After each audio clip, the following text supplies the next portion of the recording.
Hello, this is Teone. I wanted to just come and have a chat with you about my new collection and just some new directions things that are emerging and happening, and just to kind of put you in the picture of what's cooking.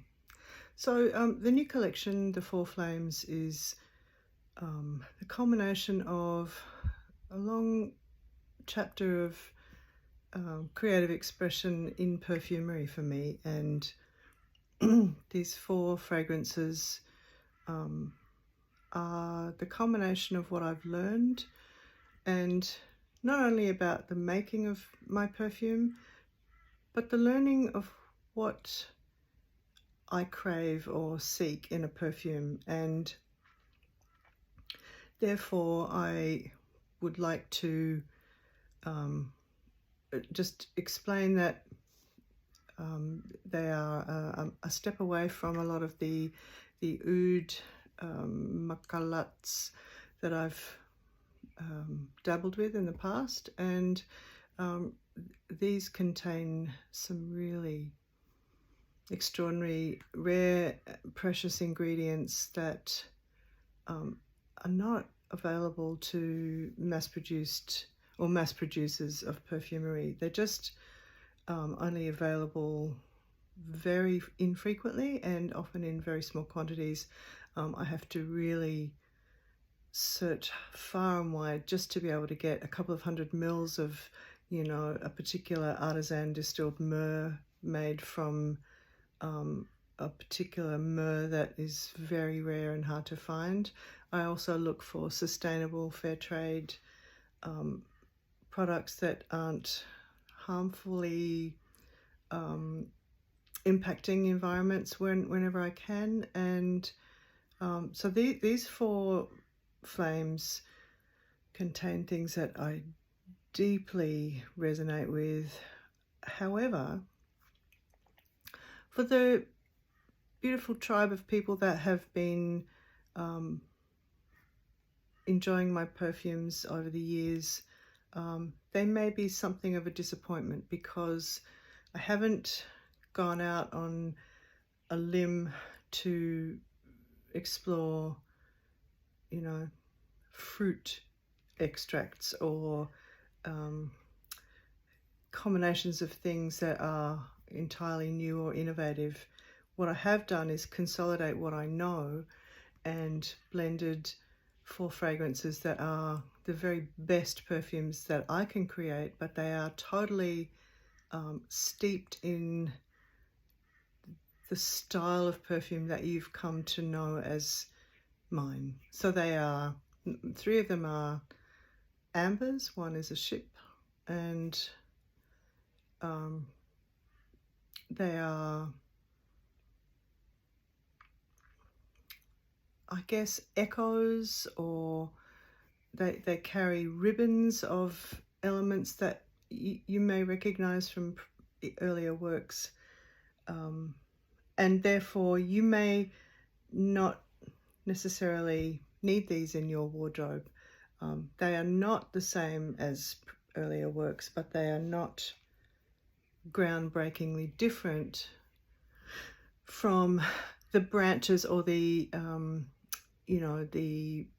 categories of perfumes that I've made in the past. So for example, Amma is a floral amber that which is intentionally made as a comfort scent. It is a tender embrace. It is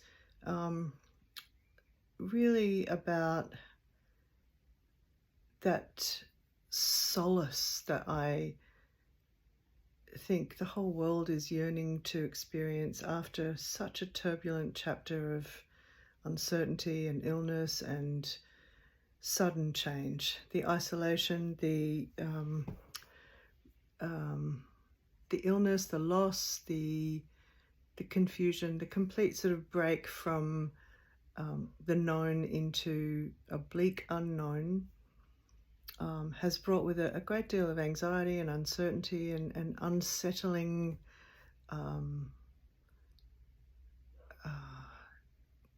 unsettling conditions for distress. So I made Amma to be a tender embrace. It's like a mother's love, where you come home from a scary experience and you come into the warmth and the glow of that feeling of I'm safe, I'm home, I'm loved, I'm cared for, it's warm, and I can put down all my defenses, all my fears. That's Amma, and it's a floral amber. I'm not actually inclined this time to go into ingredients in great detail, because when I go to dine at a restaurant, I don't want to know everything that's in my food. I just would like to know a general kind of category of, it's a laksa, and I love laksa. I don't need to know everything that's in that laksa. If it's a restaurant that I've been to and has a good reputation, and I'm very confident in the chef's ability to deliver, to bring forth a delicious treat, then I'm completely willing to have faith in that combination of elements. So I want to invite you to have faith in trusting me, that I don't need to give you my recipe or my process in order for you to enjoy the perfume. I get the feeling, strangely, that this time with these four, they'll either speak to you as something that you need or want or desire, or they won't, and that's absolutely fine. I've never been interested in creating some kind of a big hype. I like to run a sustainable business where I get to be motivated by my love of the perfume, not by make more, get more money, have some kind of model of economic rationalism that just takes over. It's just not me. So Amma is a floral amber. If you liked things like embers or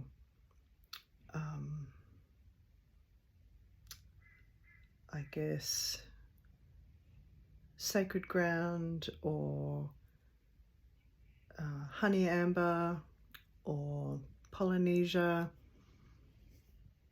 Bodhi tree, those kinds of fragrances, even Jacques or Ekaterina, those kinds of fragrances fall into the same realm of kind of comfort and warmth and softness that you'll find in Amma.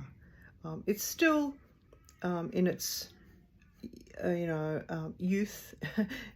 It hasn't fully brewed, and I guess over the next 12 months to 3 to 5 years it will continue to kind of mature, but it's beautiful now. And really what I love about it is the feeling it gives me. It takes me immediately into a trance. I feel calm, I feel a glow, and that's my benchmark for measuring the success of that composition. So that's Amma.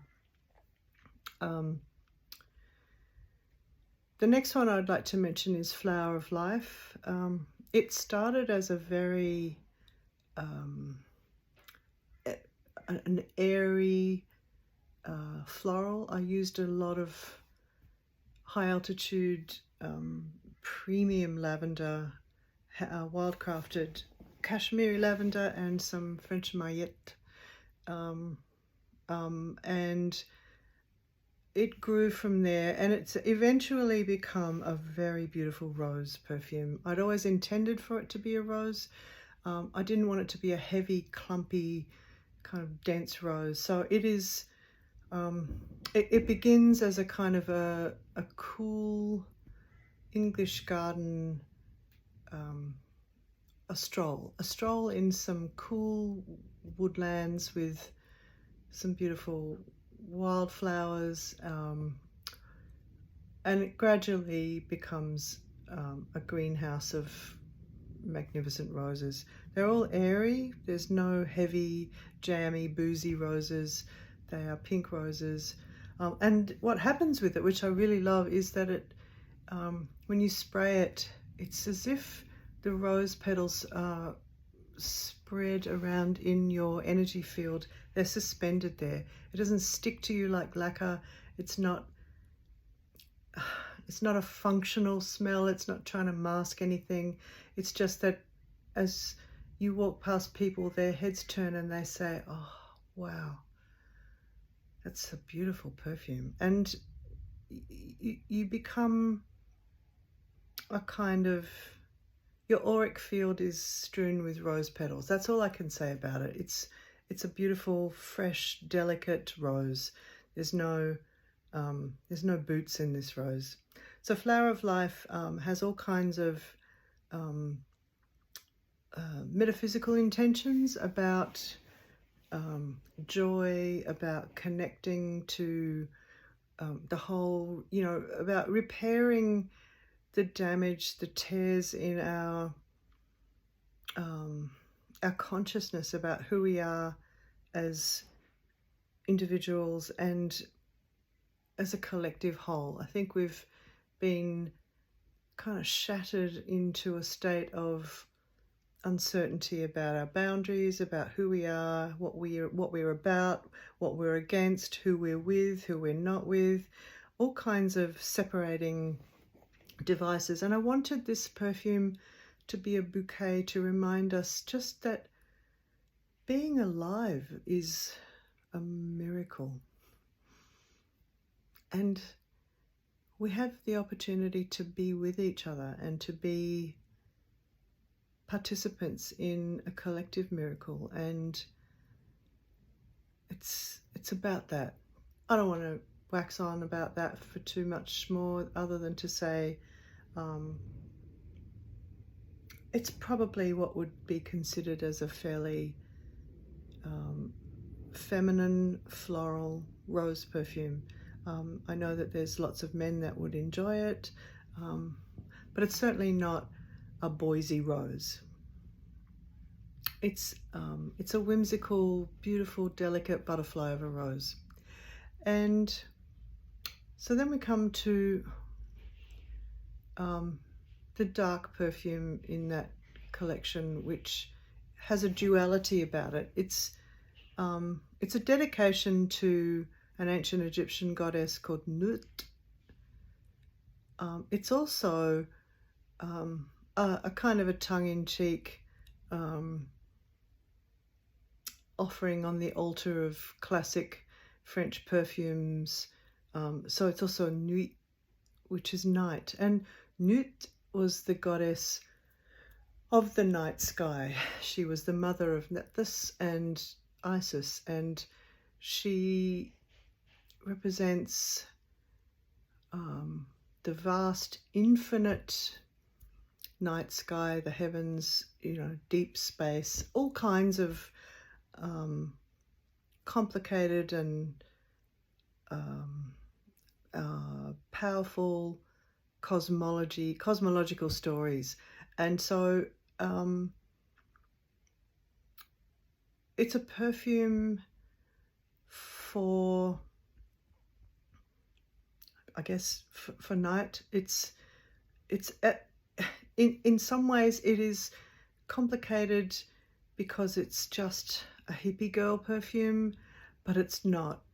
It's a sophisticated take on what was once referred to as Oriental ambers, no longer called that, but that gives you the kind of ballpark of its territory. So it's a natural perfume that enters into that arena of perfumes that have a big bombastic kind of signature scent style about them. It's absolutely glorious. It's magnolia incense. That's enough information about its scent profile. There's all kinds of samples going out there, so no doubt some people will have a lot more to say about what's in it. I don't want to crowd it. I want it to have its own life. I want it to be released into the wild and for it to find its own identity in your hands. So that's what I'll say about that. The last one is probably my best composition to date, according to my taste in perfume, and that's Magdala. It was an unexpected marriage of components. A few years ago, I made a collection called the Mystics, and one of the perfumes in the Mystics was Fruit of the Moon, which was a very unusual perfume that drew on formulas that were found in the temple at Edfu in Egypt, and they were a reference to Kaifi, the Greek word for kaput, which was the ancient Egyptian word for the temple incense or the offering made at dawn and then again at sunset. And lots and lots of perfumers have played around with that idea. And Fruit of the Moon was one of my attempts to come up with something of that nature. But I felt that there was more that I wanted to do with it. There was much more that I wanted to explore and elaborate. And so Magdala is that. So I introduced some exquisite myrrh, 2 kinds of myrrh that I've been really lucky enough to get sufficient quantities to make their contribution and to make them the leading ladies of that perfume. And one is Kataf myrrh, which is from Kenya, and the other one is Kwa. And Kataf is green. It's gorgeous. It's got this beautiful, almost this kind of terpinaceous, citric, kind of sort of beautiful, sharp, tart opening, and then it just dives down into a cornucopia of beautiful elements. And the Kwa myrrh is much more fruity, plummy, caramel. It's also gorgeous. So those 2 myrrhs are the stars of Magdala. But Magdala is about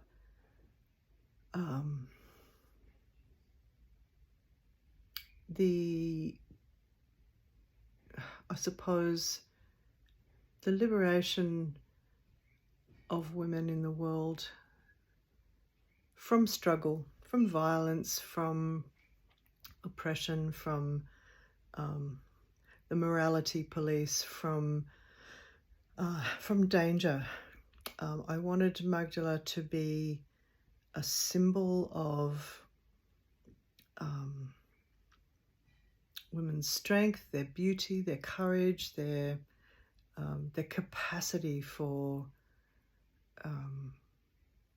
love and kindness. And Magdala has a big story about it, and yet it, in a nutshell, it's my favorite perfume.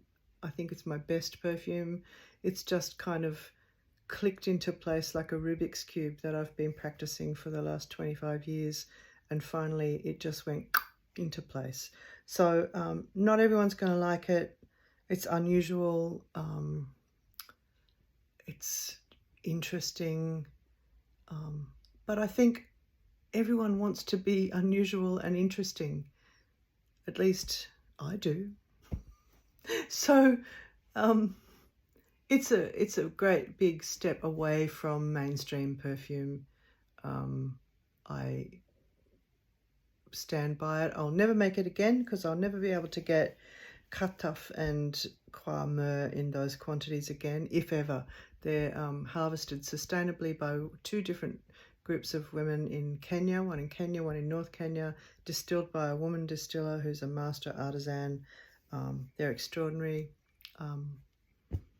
That's all I have to say about Magdala. But what I wanted to finish with is that I'm not making any more perfumes for a long time because I'm committed to finishing my book. I've been striving to get that done for a very long time, and I always end up making more perfume, overhauling my website, doing, perfume related stuff, and the book just kind of suffers all the time. But I have to finish it. It's an intense burning passion.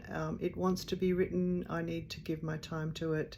So I've made these 4 perfumes to be something of a swan song. They're the very best perfumes I can make. I think I'm deeply satisfied as a perfume nutter. They are everything that I hoped they would be. If you've already had my perfumes in the past, you might not need them. Get a sample, borrow a sample, have a spray from, a friend who's exploring them for the first time, and you'll know. I just wanted to give you that notice, a bit of a heads up that, if you've already got quite a few of mine, you might not need them. And lately we seem to have a lot of new customers, and I would love it if they only ever had these 4, because they represent me as a perfume maker in a really satisfying way. So I hope that gives you some kind of territory to explore. I'm sending out those samples as a free gift with all 4 bottle purchases at the moment, so that hopefully gives lots of people an opportunity to try them, to pass them on to friends or colleagues or whoever, whatever. And you can certainly contact me to ask more questions. I'll post some more notes about them on the website from February, when the collection will be launched. So hope everything is good with you, and thanks for listening. Thanks, bye.